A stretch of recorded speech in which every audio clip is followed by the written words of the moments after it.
Bonjour les Gémeaux et ascendants Gémeaux et très belle année 2024 à vous tous. Je vous propose vos énergies de la semaine du 8 au 14 janvier par tracé intuitif, nouveau format, nouvelle formule. Donc j'espère que vous trouverez votre compte.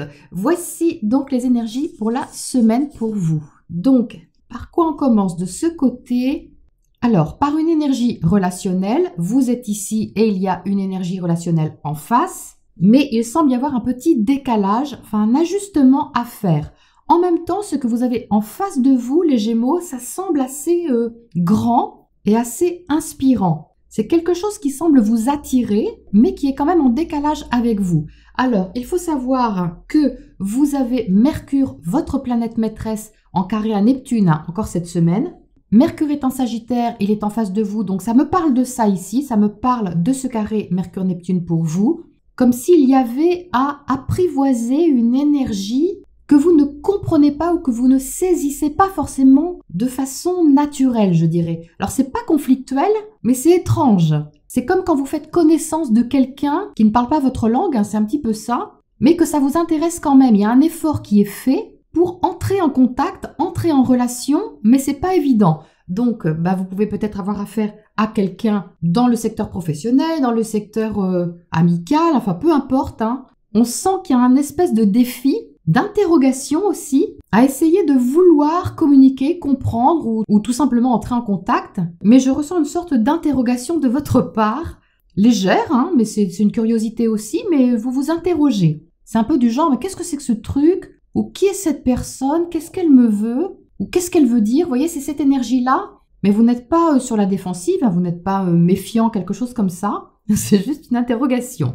Une interrogation et une curiosité en même temps. Alors, ensuite, par là, c'est plus réactif. C'est toujours au niveau relationnel, mais c'est plus réactif. Réactif et actif, les deux en même temps. Donc là, j'ai l'impression que vous insistez sur quelque chose, les Gémeaux, ou que vous allez insister sur quelque chose parce que vous êtes toujours là à vouloir quelque chose absolument, soit vouloir comprendre, soit vouloir entrer, oui, entrer en contact, entrer en résonance avec quelque chose ou avec quelqu'un. Mais il y a quelque chose qui est un peu, fuyant, quelque chose comme ça, vous voyez? Et là, l'énergie, elle est plus forte de ce côté que de l'autre côté. Le premier côté, vous apprivoisez, vous regardez un petit peu qu'est-ce que c'est que ce truc, et de ce côté-là, il y a un pas de plus qui est fait, c'est-à-dire que vous agissez. Alors, ça me parle de Mars de ce côté-là.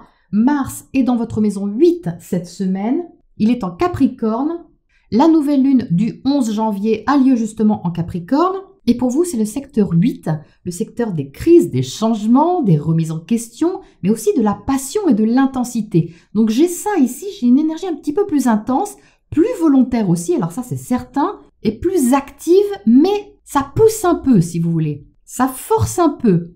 Alors l'invitation n'est pas du tout d'entrer dans une relation de pouvoir, de domination, il ne s'agit pas de ça. En tout cas, ce n'est pas la proposition. C'est peut-être comme ça que vous allez le ressentir, mais ce n'est pas la proposition du tracé, parce que là, il y a un accord à trouver, il y a un fonctionnement mutuel à trouver et à harmoniser surtout. Donc, comme il s'agit de Mars, Mars est en sextile à Saturne cette semaine. Donc, chez vous, c'est le secteur 8 et le secteur 10, donc ça peut être au niveau professionnel, quelque chose que vous cherchez comme ça, peut-être à affirmer, et ça vous demande un effort supplémentaire, ça vous demande une persévérance supplémentaire, parce que vous visez un résultat ici. Il y a un résultat qui est visé, qui vous demande un peu d'avoir la tête dans le guidon. C'est un peu cette notion-là que j'ai. Donc l'effort est soutenu, vous avez de l'énergie ou vous aurez de l'énergie, et ça c'est certain, mais la proposition est de ne pas enfoncer des portes ouvertes, en quelque sorte, de prendre le temps aussi de lever la tête pour observer les choses.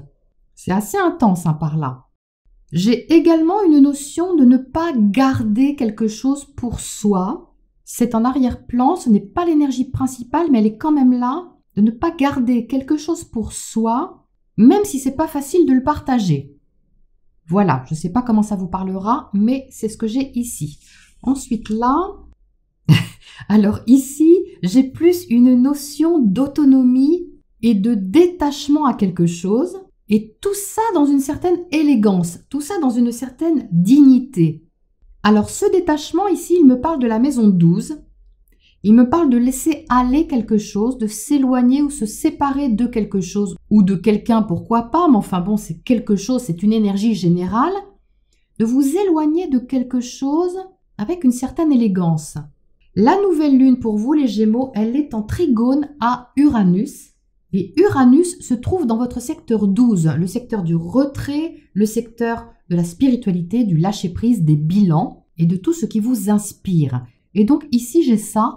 J'ai l'énergie de cette nouvelle lune qui vous incite à vous libérer ou à prendre une certaine distance. Il ne s'agit pas forcément de rompre quelque chose, mais de prendre une distance en toute conscience de ce qui est en jeu. Et c'est en mettant cette conscience dedans que ça devient élégant en fait, que ça devient assez mature dans votre prise de position ou votre prise de décision. Oui, il y a un éloignement ici, mais il est décidé et il est peut-être mûrement réfléchi aussi, puisque justement la rétrogradation de votre planète est maintenant terminée. Donc vous avez sûrement compris ou réfléchi à quelque chose, et là vous êtes prêt, vous êtes prête à scinder quelque chose en deux, ou oui, prendre de la distance, c'est vraiment le mot qui me vient là. Enfin, pour terminer là, alors là il y a une perspective, ça me parle de la maison 9 ici, ça me parle de projeter quelque chose. Alors c'est la suite en fait, parce qu'ici j'ai une énergie très uranienne. Uranus gère le Verseau qui est votre maison 9. Donc j'ai ça ici. Donc ça insiste bien sur Uranus qui est dans votre secteur 12 et qui est en trigone à la nouvelle lune. J'ai ici une perspective, alors qui peut vous sembler encore un peu éloignée. C'est à l'horizon, c'est vraiment, vous regardez au loin quelque chose, mais vous avez l'occasion de prévoir ou d'anticiper ou de préparer quelque chose qui vous tente, qui vous fait envie ou qui vous inspire d'une façon ou d'une autre.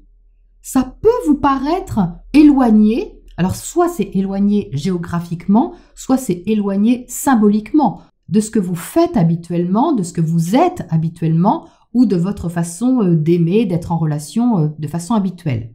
Il y a une distance là, il y a une distance, mais vous êtes invité à l'apprivoiser cette distance, à vous familiariser avec pour apprendre quelque chose. Il y a quelque chose ici à apprendre dans le sens de être enseigné par la vie, vous voyez ? Ça vous apprend quelque chose. C'est utile. Utile pour votre évolution, qu'elle soit extérieure ou qu'elle soit intérieure.